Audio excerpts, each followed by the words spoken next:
好，之後第二題就問你9.98 gram 嘅 quartz 有幾多粒 oxygen atoms？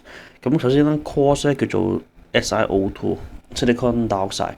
咁啊計翻個 mol 先啦，9.98除翻，咁 Si 係28.1，再加16乘翻2，咁啊撳一撳機，咁啊撳到咧就係0.166mol。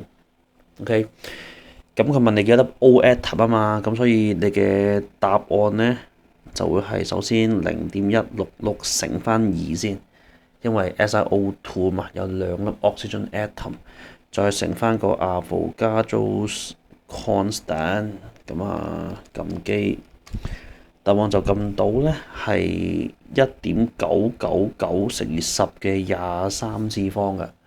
咁最近咧就會係2.00嗰個啦，即係我哋嘅 D 貨多。